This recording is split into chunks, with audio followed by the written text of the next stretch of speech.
Jornal Nacional.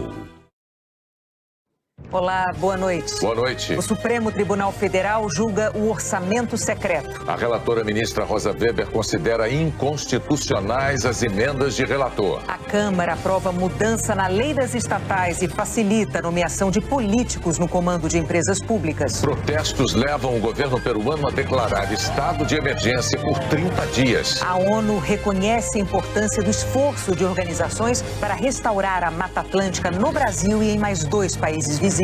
O brasileiro Nicolas Santos conquista o tetracampeonato no Mundial de Natação em piscina curta. Na Copa do Mundo, a seleção francesa consegue superar 2 vezes a defesa marroquina. E vai disputar a final contra a Argentina. Em meio minuto no Jornal Nacional.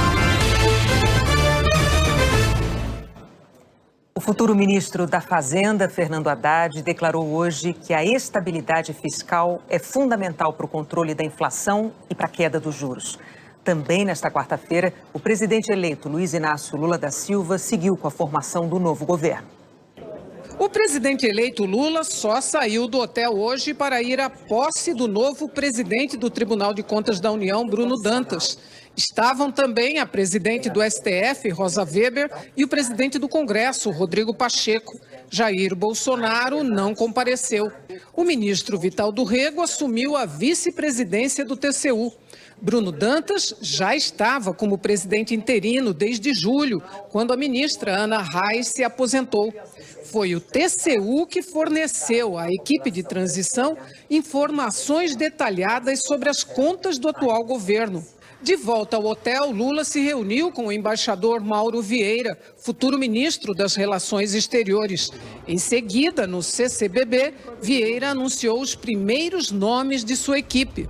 Maria Laura da Rocha será a secretária-geral do Itamaraty, que é uma espécie de vice-ministra. É a primeira mulher a ocupar o cargo. Como embaixadora na Romênia, ela foi fundamental na retirada dos brasileiros que estavam na vizinha Ucrânia quando a Rússia iniciou a guerra. Mauro Vieira listou as orientações que recebeu de Lula, entre elas, reabrir a embaixada brasileira em Caracas.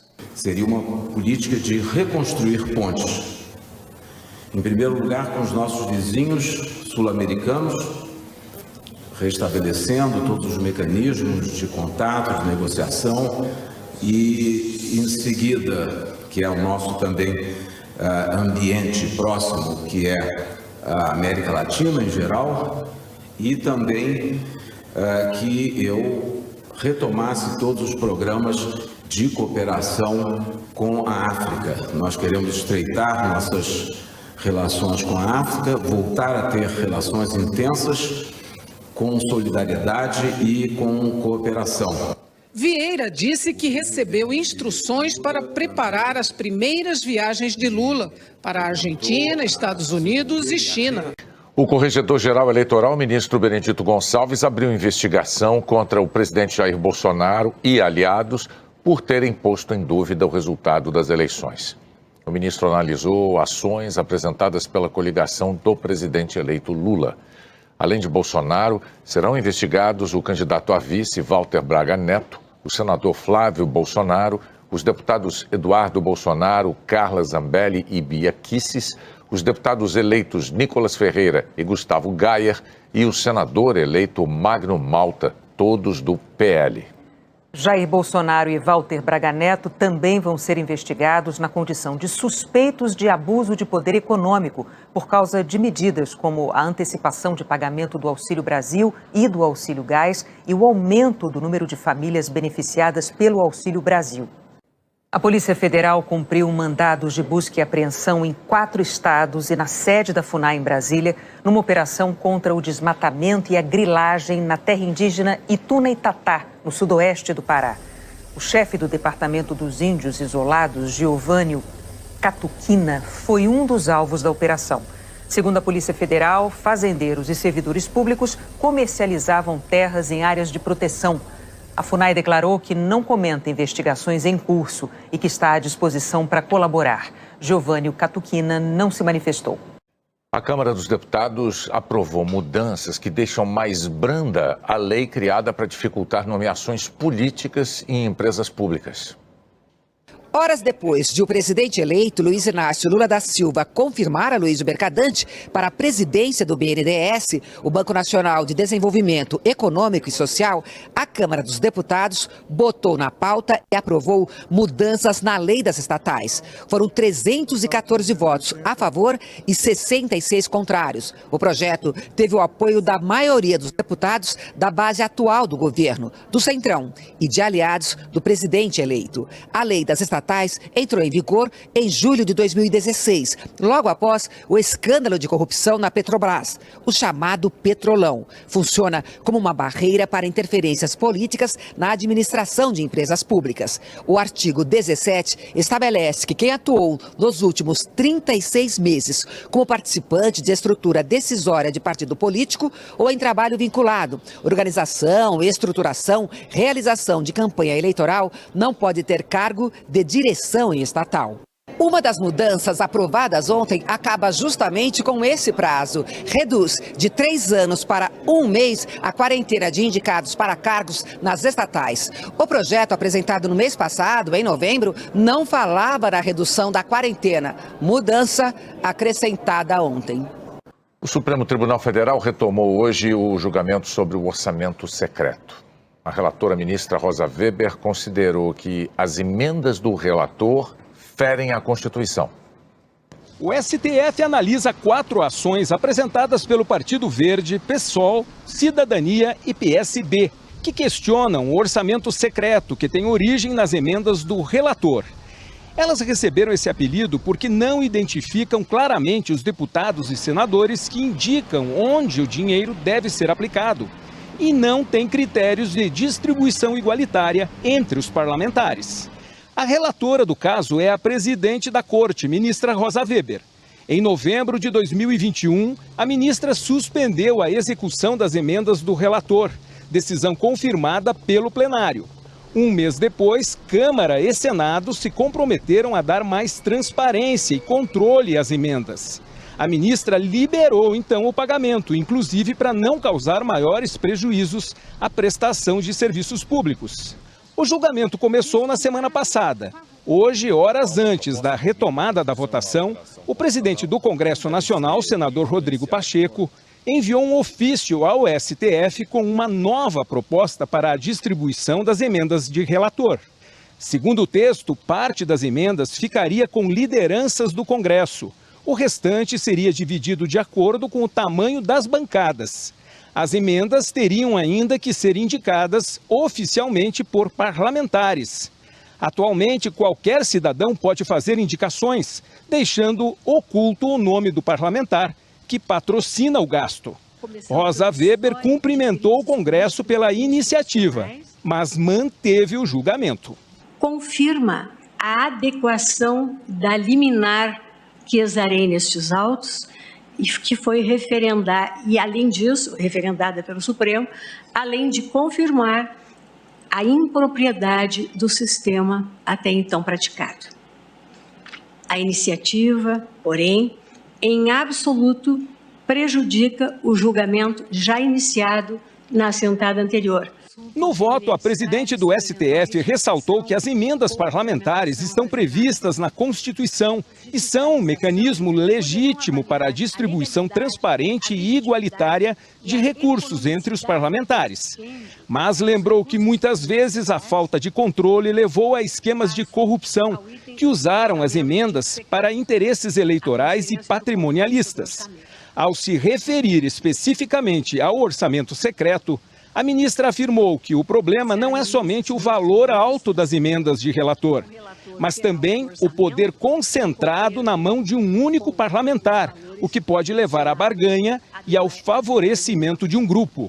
Mais alarmante do que a amplitude do orçamento federal posto sob o domínio de um único parlamentar, somente o mistério das negociações em torno do destino a ser dado a esses recursos.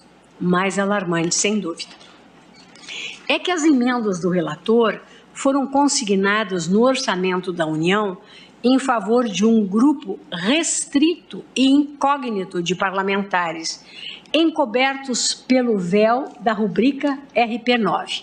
não apenas a identidade dos efetivos solicitadores, mas também o próprio destino desses recursos acha-se recoberto por um manto de névoas. Certamente, esta prática político-institucional cria circunstâncias favoráveis para que ocorram delitos, tal como já verificado no passado. Por fim, a relatora votou pela retomada das regras originais da Constituição, que estabelecem que as emendas do relator geral têm somente o poder de fazer correções técnicas, proibindo a criação de novas despesas. Rosa Weber também votou para que os ministérios possam direcionar os recursos remanescentes dos orçamentos secretos dos últimos 2 anos e para que a administração pública publique em 90 dias todos os dados das emendas de relator já pagas, identificando quem pediu e quem se beneficiou. Weber considerou o orçamento secreto inconstitucional, violando o princípio republicano por não seguir os princípios da transparência, impessoalidade e da distribuição igualitária entre os parlamentares.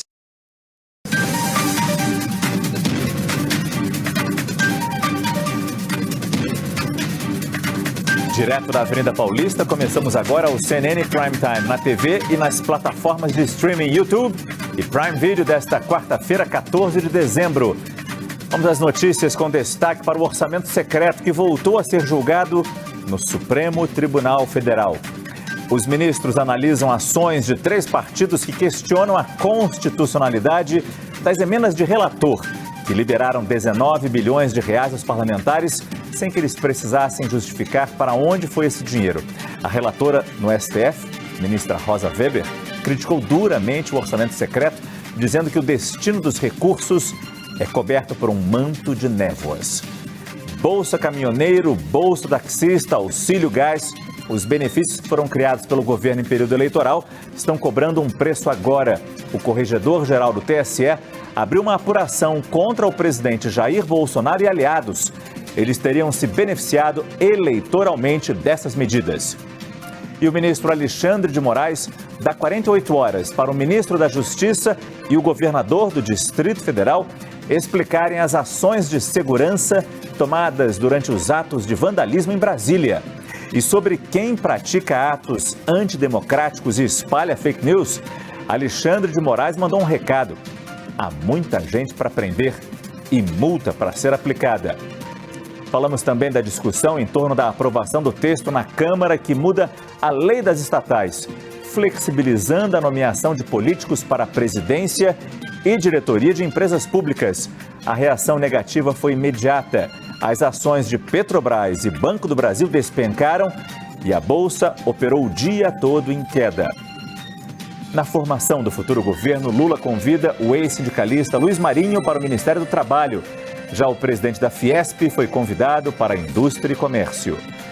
E ainda, incertezas na investigação das agressões ao ator Thiago Rodrigues. A delegada do caso levanta novas hipóteses e diz que não é possível afirmar que ele tenha sido espancado. Quem é o francês do mercado de luxo que desbancou Elon Musk como o homem mais rico do mundo, com uma fortuna de 188 bilhões de dólares? Na Copa do Catar, a seleção francesa não deu chances para o Marrocos e está na final. Domingo teremos uma nova tricampeã do mundo, França ou Argentina, Messi ou Mbappé. Notícia ao vivo, análise objetiva, as dúvidas que em breve serão respondidas no horário nobre da informação. Eu sou Márcio Gomes e este é o CNN Prime Time.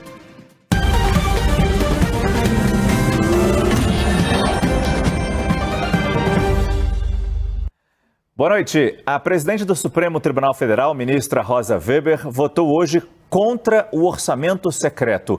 Ela é a relatora do julgamento que vai definir se as chamadas emendas de relator são constitucionais ou não. E ela foi dura.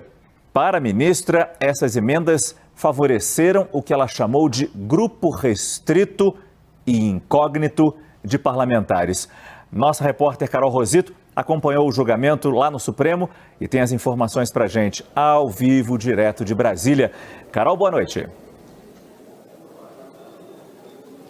Oi, Márcio, boa noite para você, boa noite a todos. Olha, depois de 3 horas lendo o parecer, a ministra Rosa Weber, que é a relatora dessas ações, então considerou inconstitucional o pagamento do orçamento secreto. Em seguida, o julgamento foi suspenso, foi interrompido por hoje e vai ser retomado nesta quinta-feira. A partir de agora, então, os ministros, os outros 10 ministros da Suprema Corte vão poder se posicionar sobre esse caso, ou seja, dizer se vão seguir ou não o voto da relatora. No voto, a ministra Rosa Weber ressaltou, então, mais uma vez, que, de fato, o orçamento, na avaliação dela, é secreto e que passou a servir os interesses eleitorais. Isso porque, vamos tentar trazer aqui um resumo desse longo e extenso parecer, não é possível saber quais parlamentares, na avaliação dela, integram o chamado grupo privilegiado. Também os valores não são conhecidos, não são transparentes e não há critérios claros e objetivos para o pagamento dessas despesas. Rosa Weber também determinou a publicação de informações ali sobre obras, serviços, também compras que foram realizadas com essas verbas do orçamento secreto e ordenou que fossem divulgados ali os nomes de quem solicitou e também de quem foi beneficiado, tudo isso em até 90 dias. Vamos lembrar rapidamente, Márcio, o Supremo Tribunal Federal está julgando, então, 4 ações que foram apresentadas ainda no ano passado em relação à transparência do chamado orçamento secreto, que tecnicamente é conhecido como emendas de relator. Os partidos questionam ali a transparência da aplicação desses recursos e, por isso, o STF, então, pode definir um novo destino para essas emendas de relator, o RP9. Eu volto com você. O presidente do Senado, Rodrigo Pacheco, disse a interlocutores que pretende pautar a votação da mudança na lei das estatais ainda nesta semana. Se a gente vê tanta negociação em outras votações no Congresso, o que se viu ontem na Câmara chamou a atenção. Um grande número de votos a favor das mudanças que facilitam a indicação de políticos em empresas do governo. De acordo com a apuração do analista Caio Junqueira, os senadores se preparam para aprovar o texto a toque de caixa. Vamos ver a reportagem de Adriana De Luca. A lei das estatais está em vigor desde 2016. Foi sancionada no governo de Dilma Rousseff com o objetivo de evitar interferências políticas em empresas vinculadas ao governo federal. Agora, o projeto aprovado pela Câmara dos Deputados na noite desta terça-feira prevê alterar a legislação. O novo texto pode facilitar a indicação de políticos para cargos de alto escalão de empresas públicas. O texto original da lei proíbe que o governo indique para a diretoria ou para o conselho administrativo das estatais quem atuou na estrutura decisória de um partido ou participou de alguma campanha política nos 3 anos anteriores à indicação. O novo texto flexibiliza este ponto, diminuindo o prazo de quarentena política para 30 dias. A mudança na legislação libera o caminho para Aloysio Mercadante assumir o BNDES em 2023. O nome do ex-ministro foi indicado pelo presidente eleito Luiz Inácio Lula da Silva nesta terça-feira e repercutiu mal no mercado financeiro. Quarta-feira, 14 de dezembro. O Jornal da Cultura começa agora com os seguintes destaques. Futuro do orçamento secreto em votação na Suprema Corte. Relatora do caso, ministra Rosa Weber, presidente do STF, faz duras críticas e vota para tornar as emendas do relator inconstitucionais. É a demonstração da falta de coerência e de planejamento na utilização de verbas federais e do categórico descumprimento dos deveres de transparência com o emprego do dinheiro público. Mudança na lei das estatais na calada da noite na Câmara abala o mercado financeiro. Texto que flexibiliza a nomeação de políticos para a presidência e diretorias de empresas públicas será analisado agora pelo Senado. Comandantes militares esperam sinal do presidente eleito para dispersar manifestantes acampados na frente de quartéis pelo Brasil. E o presidente da Justiça Eleitoral dá recado. Ainda tem muita gente para prender e muita multa para aplicar. Um estudo inédito que reúne pesquisadores do Brasil e do exterior quer entender os processos químicos e naturais da interação entre a floresta amazônica, a atmosfera e o solo da região. França derrota Marrocos na semifinal da Copa do Catar por 2-0 e enfrenta a Argentina no próximo domingo em busca do segundo título seguido. Olá, boa noite. Na bancada de hoje temos a jornalista Vera Magalhães, apresentadora do Roda Viva, e o médico patologista Paulo Saldiva, professor titular da Faculdade de Medicina da USP. E você pode fazer comentários pelo Twitter na hashtag Jornal da Cultura. A presidente do Supremo Tribunal Federal, ministra Rosa Weber, considerou o orçamento secreto como inconstitucional. Hoje, apenas o voto dela foi lido no plenário da Corte por 3 horas e meia. O Congresso Nacional até tentou evitar que a discussão sobre as emendas de relator fosse feita pelo plenário do Supremo Tribunal Federal. Horas antes do início do julgamento na Corte, o presidente do Parlamento, Rodrigo Pacheco, do PSD de Minas Gerais, enviou ofício ao STF informando que os parlamentares vão apreciar amanhã uma matéria que pretende dar transparência ao chamado orçamento secreto. Mas a iniciativa do Legislativo não surtiu efeito. E o julgamento, que começou no dia 7 deste mês, foi retomado com o voto de 3 horas e meia da ministra relatora Rosa Weber.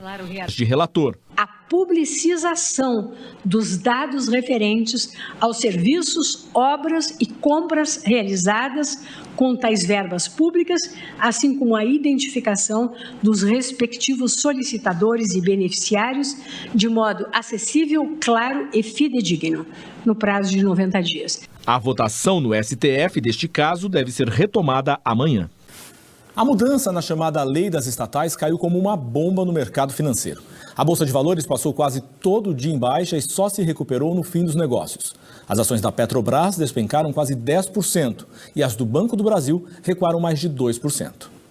O temor dos investidores é que a flexibilização aprovada na noite desta terça-feira abra a porteira para desidratar totalmente a lei das estatais, que tenta blindar as empresas do governo de interferências políticas.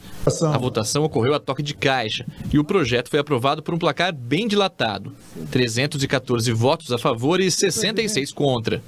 Os deputados reduziram de 36 meses para 30 dias a quarentena para pessoas que tenham ocupado cargos partidários ou participado de campanhas eleitorais para que possam atuar como presidentes ou diretores de empresas estatais ou conselheiros de agências reguladoras. Isso permite, na prática, que políticos possam ocupar esses postos. Inicialmente, o texto previa apenas mudanças nas regras de publicidade institucional das estatais, mas recebeu essa emenda no fim do dia. O texto teve apoio da base do atual governo, de petistas e até de bolsonaristas. A mudança beneficia Aloysio Mercadante, anunciado pelo presidente eleito Luiz Inácio Lula da Silva como futuro presidente do BNDES. Em nota, a assessoria de Mercadante afirma que o ex-ministro ocupa cargo na Fundação Perseu Abramo, que não faz parte da estrutura decisória do PT, e que não exerceu função remunerada na campanha de Lula. Para entrar em vigor, ainda é preciso o sinal verde dos senadores. Não é plausível que se aprove um projeto na calada da noite, sem qualquer debate, sem qualquer discussão com a sociedade civil, no meio de uma transição política, na semana em que se disputam as finais de uma Copa do Mundo, no final do ano, perto do Natal, de boiada, tá certo? A mudança da lei das estatais é uma aspiração antiga de muitos parlamentares, entre eles os ligados ao Centrão, o bloco de congressistas que exibem tintas de fisiologismo. Em junho passado, quando o presidente Jair Bolsonaro tentava emplacar o economista Adriano Pires no comando da Petrobras, o presidente da Câmara cobrou mudanças na lei. Medidas provisórias que possam alterar alguns aspectos da Lei 13.303 ou Lei das Estatais, que permitam uma maior sinergia entre as estatais e o governo do momento. A lei das estatais foi criada na esteira das investigações da Lava Jato, como resposta aos desvios na Petrobras. O texto trata de vários temas relacionados a essas empresas, como nomeação de dirigentes, transparência, entre outras medidas. A lei proíbe, por exemplo, a indicação para o Conselho de Administração e para a diretoria pessoas que nos últimos 36 meses participaram de partidos políticos ou campanhas eleitorais, o que dificulta o apadrinhamento político dos executivos. Qualquer alteração na lei das estatais para flexibilizá-la traz uma questão relativa a uma discussão, a um debate sobre a credibilidade das estatais. Qualquer investidor, ao colocar seus recursos numa estatal, o maior temor dele é que a instabilidade política, que a interferência política possa prejudicar o investimento dele, possa prejudicar a performance da estatal onde ele está investindo recursos. O ministro Bruno Dantas assumiu nesta quarta-feira a presidência do Tribunal de Contas da União. A cerimônia reuniu as presidências do Congresso e a do Supremo Tribunal Federal. O presidente Jair Bolsonaro não foi à posse.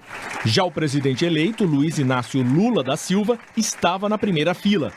O plenário da Corte elegeu Bruno Dantas por unanimidade no dia 7 de dezembro, mandato que tem duração de 1 ano.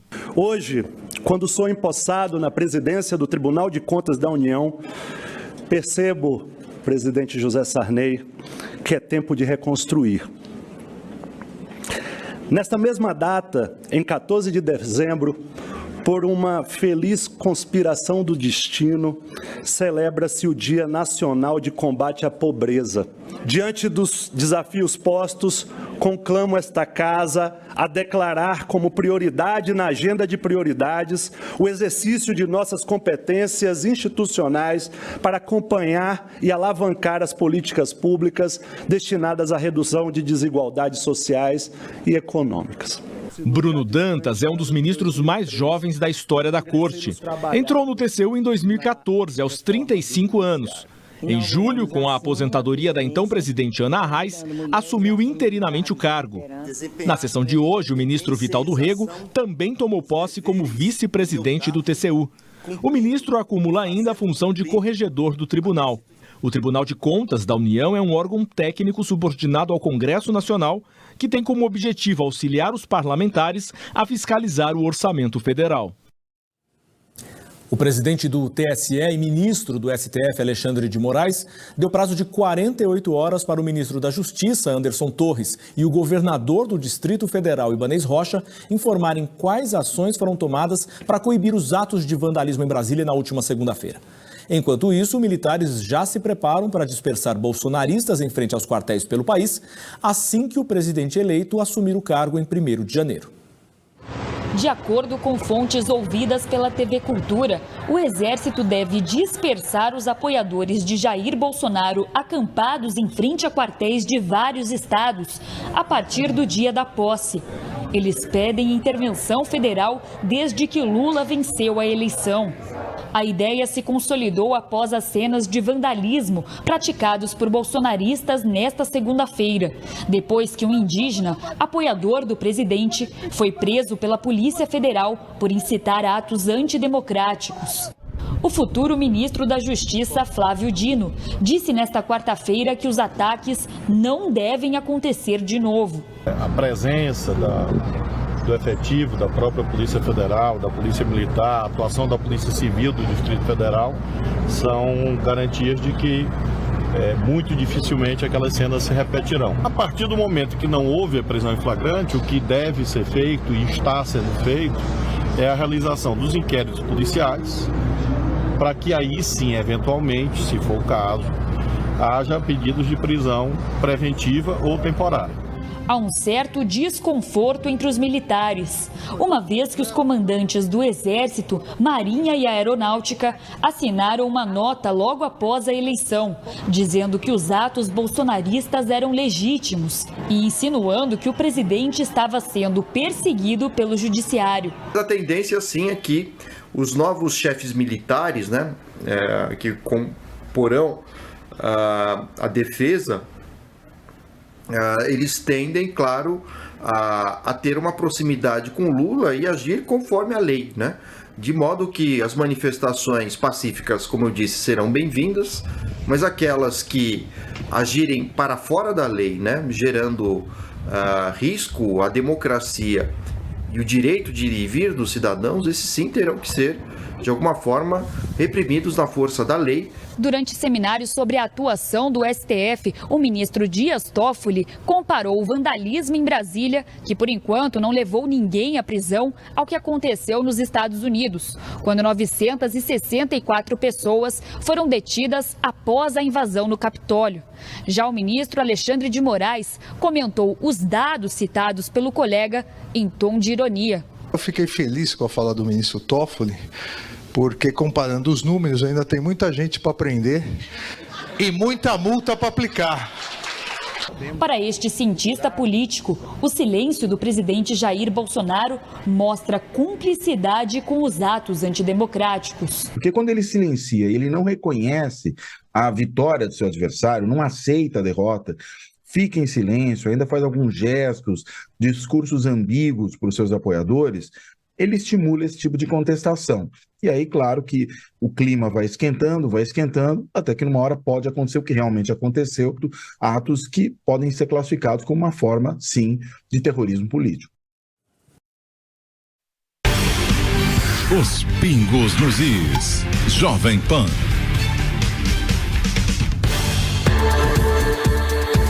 Boa tarde para você, são 5 horas e 42 minutos agora pelo horário de Brasília. Seja bem-vindo, você que nos assiste aqui no canal de Os Pingos nos Is no YouTube.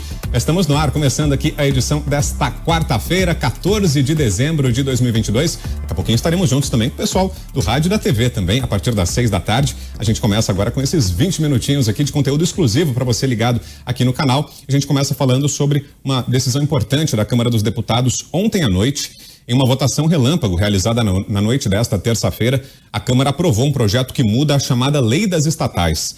Após Lula confirmar Aloysio Mercadante no BNDES, os parlamentares reduziram de 3 anos para 30 dias a quarentena de indicados a ocupar cargos de presidente e diretor de empresas públicas. O atual texto vedava a indicação de pessoas que tenham atuado nos últimos 36 meses em campanhas políticas. Além de afetar as empresas públicas, a medida também reduz a quarentena para indicados a conselho diretor ou diretoria colegiada de agências reguladoras. Outra mudança proposta no projeto aprovado é a ampliação de 0,5% para 2% do limite de despesas com publicidade e patrocínio da empresa pública e da sociedade de economia mista. Com a aprovação do PL, o Ibovespa, principal índice da Bolsa de Valores do Brasil, começou o dia em queda e o dólar em alta. As ações da Petrobras caíram quase 10%. Nosso primeiro destaque do programa de hoje, vamos a Brasília então, José Maria Trindade, conta pra... Projeto que garante Bolsa Família de R$600 em 2023 pode ser votado amanhã pela Câmara. Tribunal de Contas da União estima que 3,5 milhões de famílias recebem Auxílio Brasil sem ter direito ao benefício. Futuro chanceler diz que Lula deve viajar para Estados Unidos, China e Europa no início do governo e que Brasil vai retomar relações com Venezuela. França de Mbappé espanta a zebra e decide a Copa domingo contra a Argentina de Messi. E se a CBF imitar a Federação Belga? Como será o anúncio para contratar um técnico para a seleção? Cenas revoltantes, os flagrantes de arrastões no centro de São Paulo. Testes de vacina contra o câncer de pele mais agressivo apresentam bom resultado. Na série especial sobre turismo literário, as Oliveiras e Saramago e uma livraria fantástica em Portugal. O Jornal da Band está no ar. Boa noite. No próximo domingo, o mundo vai conhecer o mais novo tricampeão mundial de futebol. As bicampeãs, Argentina e França, vão se enfrentar em uma final inédita. São os 2 melhores times da Copa que chegam à decisão, comandadas por 2 gênios da bola, Messi e Mbappé. Vamos ao vivo para o Catar. Elias Júnior vai ser Uma auditoria do Tribunal de Contas da União apontou que 3,5 milhões de famílias recebem o Auxílio Brasil irregularmente. O valor desse pagamento indevido passa dos R$2 bilhões por mês. O futuro ministro da Fazenda, Fernando Haddad, diz ter recebido do governo Bolsonaro um ofício que revela a intenção de retirar do Auxílio Brasil 2,5 milhões de pessoas. São beneficiários que estariam no programa de forma irregular. A avaliação do governo Lula é que o pedido é um claro reconhecimento dos problemas apontados pelo Tribunal de Contas da União. Segundo um relatório do TCU, 3,5 milhões de famílias, incluídas em outubro, estariam recebendo o benefício indevidamente. Um total de R$2 bilhões por mês. O TCU aponta que essas famílias têm renda acima do necessário para entrar no programa e que a irregularidade pode ser ainda maior. O documento mostra que algumas pessoas que moram sozinhas recebem o mesmo valor que outras com filhos. No caso da Edelnir, o problema é outro. Ela tem renda mensal de R$900 e uma filha, ou seja, se encaixa nos critérios. mas não consegue receber o benefício. É difícil você conseguir, já fui umas 4 vezes, 4 horas da manhã, mas nunca consegui achar a vaga. O Ministério da Cidadania negou que tenha incluído novos beneficiários em outubro e diz que os problemas apontados no relatório já haviam sido identificados e devem ser resolvidos até o fim do mês. O Supremo retomou o julgamento que vai decidir se as verbas do chamado orçamento secreto dos parlamentares são legais ou não. A gente vai para Brasília falar com o Caian Messina e saber como está essa votação. Caiama, boa noite. Boa noite, Douglas. Boa noite a todos. Exatamente. A relatora do caso no Supremo defendeu o fim do orçamento secreto. A ministra Rosa Weber considerou que o repasse de dinheiro para o Congresso Nacional está envolto em um manto de névoas e afirmou que a medida beneficia apenas poucos privilegiados. Os presidentes da Câmara e do Senado defendem a modalidade, que conta com cerca de 16 bilhões de reais. Já a oposição, que é autora da ação, afirma que o orçamento secreto é pouco transparente e limita a capacidade do presidente de governar. Os outros ministros do STF devem votar amanhã. Voltamos a São Paulo. Obrigado, Caian. O futuro ministro das Relações Exteriores, Mauro Vieira, disse hoje que as primeiras viagens de Lula vão ser para a Argentina, China e Estados Unidos, nos primeiros 100 dias de governo. Os atos de vandalismo que tumultuaram Brasília acenderam um sinal amarelo na equipe de Lula para a posse. Posso garantir a vocês que tudo está sendo preparado de maneira a que o presidente, dona Janja, o vice-presidente e dona Lu tenham todo o esquema de segurança garantido e que a posse transcorra em grande tranquilidade. O desfile em carro, aberto ou fechado, será definido pela Polícia Federal. Serão pelo menos 700 agentes da PF, inclusive a paisana, além de atiradores de elite e mais de 1.500 PMs. Lula deixou a decisão sobre reforçar a segurança nas mãos do futuro diretor da PF, Andrei Rodrigues, e do próximo ministro da Justiça, Flávio Dino.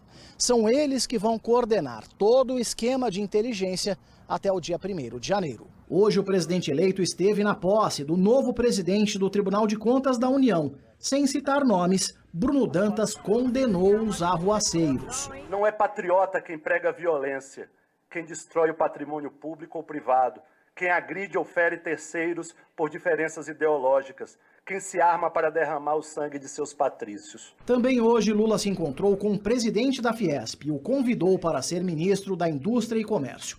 Josué Gomes é filho de José Alencar, que foi vice do petista. No Itamaraty, o futuro chanceler disse que as primeiras viagens de Lula serão para a Argentina, China, Estados Unidos e países da União Europeia, e que o Brasil irá reatar com a Venezuela. O segundo cargo de maior prestígio ficará com uma mulher. Maria Laura Rocha será secretária-geral e terá como missão principal municiar o ministro de informações para aumentar as exportações brasileiras. Já foi chefe de gabinete de ministros de Estado, foi embaixadora na Unesco, na FAO, pessoa com grande experiência profissional, tenho certeza que será uma excelente secretária-geral. Lula travou novas indicações para o futuro governo para ficar de olho na votação da PEC da transição. De acordo com o líder do PT na Câmara, Reginaldo Lopes, a votação está marcada para esta quinta-feira. No mesmo dia, o Supremo promete decidir sobre o futuro do orçamento secreto.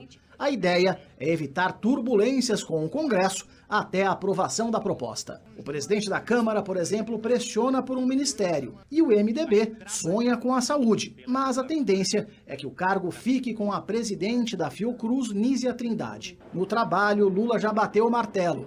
O deputado eleito Luiz Marinho, ex-ministro e ex-prefeito de São Bernardo do Campo, ligado às centrais sindicais. O presidente tem minimizado as reações do mercado depois do anúncio de Aloysio Mercadante para a presidência do BNDES. Mudanças na lei das estatais para flexibilizar indicações políticas em empresas públicas foram aprovadas a toque de caixa ontem na Câmara e devem passar pelo Senado nos próximos dias. Em nota, Mercadante disse que não foi remunerado para atuar na campanha de Lula, portanto, está livre para ocupar o cargo. As ações da Petrobras caíram forte hoje e é por isso que a Juliana Rosa está aqui para explicar para a gente por que desse movimento, Ju. Tudo bom, Douglas? Boa noite. Boa noite para você. Olha, o sentimento é de incerteza na economia como um todo. Quando a gente fala para você a Bolsa de Valores, as ações, é só o termômetro mais rápido desse sentimento. Você vê aqui primeiro, olha só, o tombo das ações da Petrobras, quase 10% nos papéis chamados ON. Isso aqui reflete a mudança rápida na lei das estatais, aprovada a toque de caixa ontem à noite na Câmara dos Deputados. A mudança, na prática, abre a porta para interferências políticas nas estatais, que até então tem na lei uma garantia de gestão técnica, profissional. As ações do Banco do Brasil também tiveram um dia negativo. E não foi só a mudança na lei das estatais que gerou incerteza, faz parte do conjunto da obra, que é uma equipe com um perfil que defende que o Estado seja o indutor do crescimento, gastando mais, sem dizer como é que eles vão compensar esses gastos. Ou vão ter que aumentar impostos, ou vão ter que cortar em outras despesas. O ministro indicado para a Fazenda, o Fernando Haddad, deu declarações hoje de responsabilidade com as contas públicas, acalmou um pouco os ânimos, a Bolsa até subiu um pouco, mas o ambiente, Douglas, ainda é de cautela. Obrigado. Olá, boa noite. Boa noite. Subiu para 83 o número de cidades em situação de emergência em Minas Gerais por causa das chuvas. Em Belo Horizonte, a maior preocupação é com o perigo de inundações e deslizamentos de terra nas áreas de risco. Veja agora outros destaques da edição de hoje. Futuro ministro das Relações Exteriores diz que Brasil vai retomar laços com a Venezuela a pedido do presidente eleito Lula. Alerta: número de mortes por dengue em 2022 já é o maior dos últimos 7 anos. Na Ucrânia, nem a fé escapa das bombas. Guerra chega ao principal destino religioso do país. Essas e outras notícias você vê aqui, no Rede TV News. 5 pessoas ficaram feridas na queda de um helicóptero no Rio de Janeiro. Na aeronave estavam estrangeiros que faziam um voo panorâmico.